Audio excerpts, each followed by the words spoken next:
नमस्कार विद्यार्थियों। भारतीय शासन और राज्य व्यवस्था के अंतर्गत आज हम अनुच्छेद 370 की क्या स्थिति थी और वर्तमान समय जब 370 धारा हट चुकी है तो वर्तमान समय की क्या स्थिति है, इसके बारे में हम अध्ययन करेंगे। बहुत ही महत्वपूर्ण टॉपिक ये है, अनुच्छेद 370 की पृष्ठभूमि, वर्तमान स्थिति क्या है, इसके बारे में हम अध्ययन करेंगे। जैसा कि हम सभी जानते हैं कि अगस्त 2019 के अंतर्गत इसको हटा दिया गया है और इसके अंतर्गत जो व्यवस्थाएं थी उसे भी हटा दिया गया है। अब क्या स्थिति है, क्यों ये 370 लागू किया गया था और क्या परिस्थितियां रही थी कि 370 लागू करना पड़ा था, इस सभी के बारे में, इस महत्वपूर्ण बिंदु के बारे में आज हम अध्ययन करेंगे। तो आज का जो हमारा टॉपिक है, अनुच्छेद 370 के अंतर्गत जो जम्मू कश्मीर को विशेष राज्य का दर्जा दिया गया था और वर्तमान समय जो इसकी स्थिति है उसके बारे में आज हम अध्ययन करेंगे। अगर इसकी हम पृष्ठभूमि देखें तो जब भारत के अंतर्गत भारतीय स्वतंत्रता अधिनियम लागू हुआ था तो इसके अंतर्गत 3 भागों में बांटा गया था, भारत, पाकिस्तान और कुछ ऐसे राज्य थे, देशी रियासतें राज्य थी, उनको ये स्वतंत्रता प्रदान की गई थी कि वो चाहे तो भारत में मिल सकती है और चाहे तो पाकिस्तान के अंतर्गत भी जा सकती है। जो देशी रियासतें थी, 600 के करीब जो देशी रियासतें थी, उनको ये अधिकार दिया गया था। सभी का हम यहाँ पर उल्लेख नहीं करेंगे। हमारा जो मकसद है, जम्मू कश्मीर के राजा उस समय हरि सिंह थे और उन्होंने किसी भी देश में, न भारत में न पाकिस्तान के अंतर्गत शामिल होना स्वीकार किया। उन्होंने स्वतंत्र रहना स्वीकार किया था और जब वो स्वतंत्र रहना स्वीकार किया उसके बाद पाकिस्तान ने कबायलियों के माध्यम से जम्मू कश्मीर के ऊपर आक्रमण कर दिया। ऐसी विकट परिस्थितियों में, क्योंकि जम्मू कश्मीर राज्य की स्वायत्तता या कह सकते हैं कि आक्रमण की स्थिति को देखते हुए ऐसी स्थिति नहीं थी कि कश्मीर का जो राज्य है उसको संभाला जा सके। महाराजा हरि सिंह ने नेहरू जी उस समय जो विलय पत्र था उसके अंतर्गत महाराजा हरि सिंह भारत के अंतर्गत, भारतीय संघ के अंतर्गत शामिल होना चाहते थे और इस सिलसिले में उन्होंने 26 अक्टूबर 1947 को IOA यानी कि इंस्ट्रूमेंट ऑफ एसोसिएशन, विलय का प्रारूप, उसके ऊपर हस्ताक्षर किए। उसके ऊपर हस्ताक्षर करने के बाद जो जम्मू कश्मीर है वो भारतीय संघ का राज्य बन गया। जो विलय का प्रारूप है, यहाँ थोड़ा देखने की आवश्यकता है। जो ये इंस्ट्रूमेंट ऑफ एसोसिएशन है या विलय का जो प्रारूप है वो सभी देशी रियासतों के लिए एक जैसा है और उसके अंतर्गत किसी भी प्रकार की उसमें कोई कांट छांट इत्यादि नहीं हो सकती। जिस राजघराने ने इस विलय पत्र के ऊपर साइन किया उसके अंतर्गत उसकी पूरी डिटेल होती थी। जिसने उस विलय पत्र पर साइन किया वो राज्य भारत या पाकिस्तान संघ में शामिल हो जाता था और उसके बाद उसके कोई विशेष रियायतें देनी हो, विशेष सुविधाएं देनी हो, ऐसा किसी भी प्रकार का प्रावधान उस IOA में नहीं था, इंस्ट्रूमेंट ऑफ एसोसिएशन में नहीं था। तो जब हरि सिंह ने इसके ऊपर हस्ताक्षर किए 26 अक्टूबर 1947 के अंतर्गत, 27 अक्टूबर 1947 को माउंटबेटन के द्वारा इसे स्वीकार भी कर लिया गया था, तो जम्मू कश्मीर भारतीय संघ का राज्य बन गया। उस समय किसी भी प्रकार की कोई स्थिति 370 वाली नहीं थी। लेकिन 1952 के अंतर्गत फारूक अब्दुल्ला और विलय के बाद जो जम्मू कश्मीर की कमान है वो फारूक अब्दुल्ला को सौंप दी गई, ले ली गई और इसके बाद 1952 के अंतर्गत जवाहरलाल नेहरू और उसके जो फारूक अब्दुल्ला है उनके बीच आपस में समझौता हुआ और विशेष दर्जा देने से संबंधित उनकी कार्रवाई हुई। इसके अंतर्गत जो ये कार्रवाई हुई उसके अंतर्गत फिर 17 अक्टूबर 1949 को 370 है धारा है वो भारतीय संघ का एक अंग बन गई। 17 अक्टूबर 1949 को यह भारतीय संघ का एक अंग बन गई, जिसके अंतर्गत जम्मू कश्मीर को विशेष राज्य का दर्जा प्रदान कर दिया गया। यहाँ ये चीज भी ध्यान रखने की आवश्यकता है कि इसके अंतर्गत टेम्परेरी शब्द का प्रयोग किया गया, यानी कि जो 370 है वो पूर्ण रूप से अस्थायी है, टेम्परेरी है। और इसे ये कहा गया 370 का जो तीसरा खंड है उसमें स्पष्ट रूप से ये उल्लेख किया गया कि इस धारा को कभी भी राष्ट्रपति की सहमति से जम्मू कश्मीर की संविधान सभा के द्वारा कभी भी भंग किया जा सकता है। ये इसमें स्पष्ट रूप से उल्लेख है।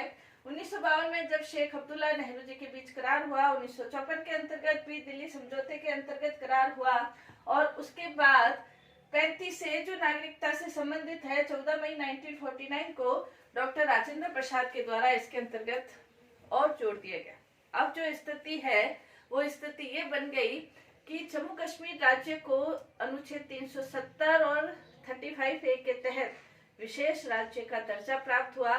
जम्मू कश्मीर भारतीय संघ में होते हुए भी एक विशेष राज्य बन चुका था, और ये जो विशेष राज्य है, हालांकि 370 के अंतर्गत और भी राज्य हैं, 12 और भी दूसरे राज्य हैं जिन्हें विशेष राज्य का दर्जा प्रदान किया गया है। नागालैंड है, मेघालय, त्रिपुरा, सिक्किम को भी प्रदान किया गया है। लेकिन जम्मू कश्मीर राज्य की जो स्थिति है वो बिल्कुल अलग स्थिति है। इन राज्यों को भारतीय संघ में रहते हुए विशेष राज्य का दर्जा है, और भारतीय संघ, भारतीय कानून, भारतीय व्यवस्था, सारी व्यवस्थाएं इन राज्यों में जो विशेष राज्य है। लेकिन जम्मू कश्मीर की स्थिति बिल्कुल अलग थी, क्योंकि भारत के कई कानून, कई स्थितियां जम्मू कश्मीर राज्य के अंतर्गत लागू नहीं होती थी। यहाँ तक कि जम्मू कश्मीर को 370 के अंतर्गत ये अधिकार दिया गया कि यहाँ की एक संविधान सभा होगी, और संविधान सभा के द्वारा संविधान का निर्माण भी किया जाएगा। और संविधान का निर्माण भी हुआ, संविधान का निर्माण हुआ और संविधान जैसे लागू भी हुआ। 1956 के अंतर्गत जम्मू कश्मीर ने अपना संविधान बनाया, और 17 नवंबर 1956 को जम्मू कश्मीर की ही संविधान सभा के द्वारा उसे अंगीकार किया गया, और 26 जनवरी 1957 भारत का संविधान 26 जनवरी 1950 को लागू हुआ था। जम्मू कश्मीर ने अपना एक अलग संविधान बनाया, जो संविधान 26 जनवरी 1957 को प्रभाव में आया था। अब ये स्थिति है कि ये जैसे वर्तमान समय हम सभी जानते हैं कि धारा 370 को हटा दिया गया है। तो ये क्वेश्चन उठता है कि क्या धारा 370 को हटाया जा सकता था या ये असंवैधानिक है। सबसे पहली चीज तो ये है कि ये संवैधानिक है, और संविधान के अंतर्गत रहते हुए ही इस धारा को हटाया गया है। क्यों? क्योंकि इसके अंतर्गत 370 का खंड 3 है, वो स्पष्ट रूप से ये व्यवस्था करता है कि राष्ट्रपति के द्वारा इसे हटाया जा सकता है जम्मू कश्मीर की संविधान सभा के सहमति के द्वारा। तो वर्तमान समय यदि हम देखें तो संविधान सभा का जो अस्तित्व था, जम्मू कश्मीर की संविधान सभा का जो अस्तित्व था, वो तो 26 जनवरी 1957 को ही खत्म हो गया था जब संविधान बना। तो जब संविधान बना तो संविधान सभा तो खत्म हो चुकी है। अब संविधान सभा खत्म हो चुकी है तो संविधान सभा से संबंधित निर्णय करने का अधिकार जम्मू कश्मीर की विधानसभा को मिल गया। जम्मू कश्मीर की विधानसभा क्योंकि उस समय वर्तमान समय भी अस्तित्व में नहीं है, और अस्तित्व में नहीं होने के कारण जम्मू कश्मीर के ऊपर निर्णय लेने का अधिकार भारतीय संसद को है, और भारतीय संसद ने जम्मू कश्मीर के अंतर्गत 370 धारा को खत्म करने से संबंधित विधेयक लोकसभा और राज्यसभा दोनों में ही पारित किया है। राष्ट्रपति के हस्ताक्षर के बाद 370 को जैसे खत्म किया गया है। तो कहने का तात्पर्य संवैधानिक नियमों के अंतर्गत रहते हुए इस धारा का हटा दिया गया है। जम्मू कश्मीर के अंतर्गत 5 अगस्त 2019 से पहले की जो क्या स्थिति थी जब इसे हटाया गया था, तो उसके अंतर्गत यदि हम देखें तो भारतीय संविधान के अंतर्गत जम्मू कश्मीर को अनुच्छेद 1 के अंतर्गत संवैधानिक राज्य का दर्जा प्रदान किया गया है, और उसकी सीमाओं को भारतीय सीमा के अंतर्गत ही माना गया है। लेकिन इसके अंतर्गत सबसे महत्वपूर्ण बात यह है कि भारतीय संसद को यह अधिकार होता है कि वो किसी भी राज्य की सीमा क्षेत्र के अंतर्गत उसके नाम के अंतर्गत परिवर्तन कर सकती है। लेकिन ये स्थिति जम्मू कश्मीर राज्य भारत का राज्य होते हुए भी इसके अंतर्गत ये स्थिति नहीं है। भारतीय संसद को जम्मू कश्मीर के अंतर्गत ये स्थिति प्राप्त नहीं है। संसद को ये अधिकार नहीं है कि वो जम्मू कश्मीर क्षेत्र के सीमाओं में परिवर्तन कर सके, पहले की जो स्थिति है।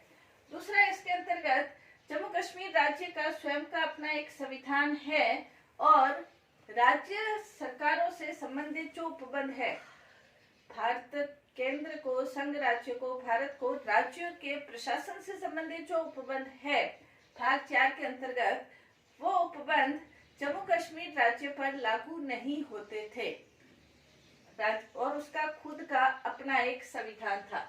जो अवशिष्ट शक्तियां हैं वो जैसे केंद्र को प्राप्त है, लेकिन जम्मू कश्मीर के अंतर्गत ये अवशिष्ट शक्तियां राज्य की विधानमंडल को प्राप्त है। हालांकि इसमें अपवाद ये है कि राज्य की सुरक्षा से संबंधित, आंतरिक आतंकवादियों को प्रश्रय देने से संबंधित, रोकथाम से संबंधित या किसी भी प्रकार के उपद्रव हो रहा है, असुरक्षा की स्थिति उत्पन्न हो रही है, तब जरूर उसके अंतर्गत केंद्रीय सरकार के द्वारा हस्तक्षेप किया जा सकता है।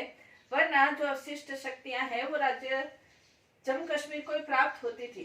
भाग 4 के अंतर्गत जो नीति निर्देशक तत्व है वो जम्मू कश्मीर राज्य पर लागू नहीं होते थे। भाग 4 के अंतर्गत जो मौलिक कर्तव्यों की व्यवस्था है, यानी कि बड़े आश्चर्यजनक बात है कि मौलिक कर्तव्य जो हमारे देश, समाज, पर्यावरण के प्रति जो हमारे कर्तव्य हैं, वो कर्तव्य जम्मू कश्मीर के अंतर्गत लागू नहीं होते थे। इसके अलावा भाग 3 के अंतर्गत मौलिक अधिकारों से संबंधित व्यवस्था है। मौलिक अधिकार जम्मू कश्मीर राज्यों के व्यक्तियों को भी प्राप्त होते थे, क्योंकि वो भारत के नागरिक भी थे, साथ ही साथ जम्मू कश्मीर के भी नागरिक थे। तो भारतीय नागरिक होने के नाते हालांकि वो मौलिक अधिकार प्राप्त थे, लेकिन संपत्ति के अधिकार के संबंध में जो कि एक कानूनी अधिकार बना दिया गया था, वहां पर वो अधिकार भी प्राप्त था, निश्चित अधिकार था। संपत्ति अर्जन से संबंधित, व्यवस्थाओं से संबंधित, इसमें जम्मू कश्मीर राज्य खुद अपनी व्यवस्थाएं कर सकते थे।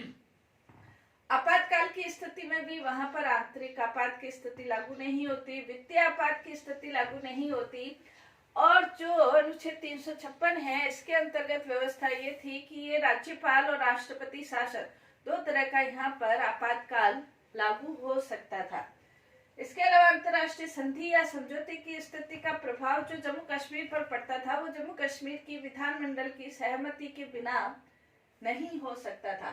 संविधान संशोधन से संबंधित व्यवस्थाएं वहां पर तभी लागू होती थी जब वहां के विधानमंडल स्वीकार करते थे। राजभाषा से संबंधित जो उपबंध है उसके बारे में भी ये कहा गया था कि राजभाषा से संबंधित उपबंध राजभाषा अधिनियम के प्रायोजन से संबंधित, जो उस राज्य की कार्यवाही से संबंधित हो, अंतर्राज्यीय भाषा से संबंधित हो, जम्मू कश्मीर राज्य की खुद की राजभाषा से संबंधित हो, उसी के अंतर्गत रहते हुए लागू होते थे।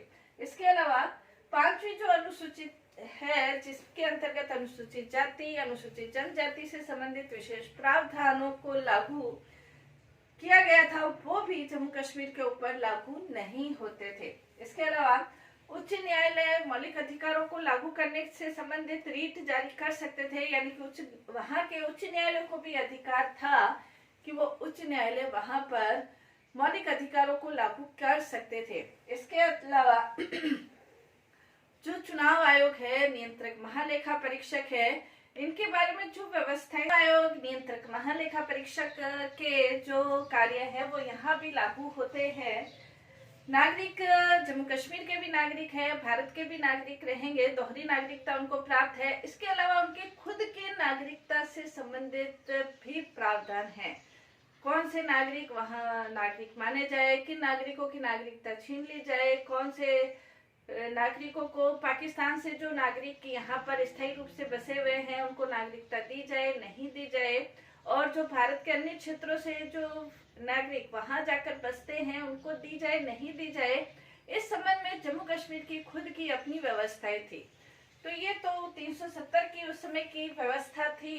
उसके बाद 2000 के अंतर्गत जम्मू कश्मीर की विधानसभा ने 26 जून 2000 के अंतर्गत जम्मू कश्मीर की विधानसभा ने एक स्वायत्तता अधिनियम पारित किया, और उस स्वायत्तता अधिनियम के अंतर्गत जो व्यवस्थाएं थी, यानी कि 1957 से लेकर 2000 तक कुछ संशोधन संविधान के अंतर्गत करके जम्मू कश्मीर को भारतीय संघ में मिलाने से संबंधित जो व्यवस्थाएं थी वो जम्मू कश्मीर की विधानसभा ने स्वायत्ता अधिनियम पारित किया और उसके अंतर्गत जो व्यवस्थाएं थी उसको यदि हम सार रूप में देखें तो उन्होंने कहा कि इसके अंतर्गत जो अस्थायी शब्द है 370 का वो पूर्ण रूप से हटा दिया जाए, अखिल भारतीय सेवाओं की नियुक्ति नहीं किया जाए, चुनाव आयोग की व्यवस्था नहीं होनी चाहिए, उच्चतम न्यायालय की यहाँ पर कोई व्यवस्था सर्वोच्च न्यायालय की नहीं होनी चाहिए, 356 यहाँ पर लागू नहीं होना चाहिए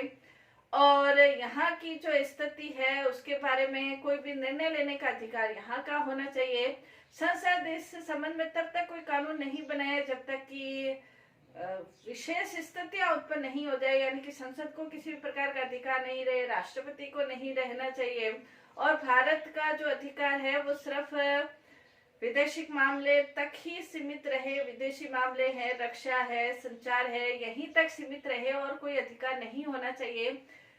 तो भारतीय संघ की संघीय संसद ने इस स्वायत्ता अधिनियम को पूर्ण रूप से खारिज कर दिया। नेचुरल था, पूर्ण रूप से खारिज कर दिया और ये कहा गया कि हम वापस से 1953 वाली स्थिति में नहीं पहुंचना चाहते और इस संबंध में हम और वार्ता कर सकते हैं और इस वार्ता के लिए उस समय के जो प्रमुख पत्रकार थे दिलीप पदगांवकर, उनको वार्ता की जो समिति है उसका अध्यक्ष बनाया गया और उसके बाद उनके द्वारा जो ये कहा गया कि जम्मू कश्मीर राज्य के लोगों को आपसी सहयोग के द्वारा ही हम आपसी समस्याओं का समाधान कर सकते हैं। तो उन्होंने जो अपना 2010 के अंतर्गत आपसी समूह के द्वारा जो निर्णय दिया गया, ये कहा गया कि अस्थायी शब्द को पूर्ण रूप से यदि नहीं हटाया जाए तो उसकी जगह विशेष शब्द को जोड़ा जाए जैसे दूसरे राज्यों के अंतर्गत है। इसके अलावा जो अखिल भारतीय सेवाएं है वो अखिल भारतीय सेवाओं का अनुपात उस देश की सेवा को अनुपात में करना चाहिए और इसके अलावा जो पड़ोसी राष्ट्र है उसके साथ सहयोग के सभी द्वार खुले रखे जाने चाहिए। जम्मू कश्मीर राज्य को उस राज्य के रूप में एक सेतु के रूप में उभारा जाना चाहिए जो कि मध्य और दक्षिण एशिया के रूप में एक सेतु का कार्य कर सके। उस रूप में जम्मू कश्मीर राज्य को उभारा जाना चाहिए। जम्मू कश्मीर के अंतर्गत वहाँ के जो लोग हैं उनके साथ ऐसा सहयोग कि उन्हें लगे नहीं कि हम आपसी सहयोग के आधार पर या उनके साथ किसी भी प्रकार का कोई भेदभाव किया जा रहा है। इस प्रकार की सारी व्यवस्थाओं को नजरअंदाज किया जाना चाहिए। तो इस प्रकार के ये वार्ता समूह के द्वारा निर्णय दिए गए। कहने का तात्पर्य यह है कि अनुच्छेद 370 से पहले की जो स्थिति है उसके बारे में आज हमने थोड़ा बहुत संक्षिप्त रूप से अध्ययन किया है। अनुच्छेद 370 के हटने के बाद की जो स्थिति है और जब संविधान बना उसके बाद धीरे धीरे क्या संविधान में संशोधन किए गए उसके बारे में हम अध्ययन करेंगे नेक्स्ट क्लास में। धन्यवाद।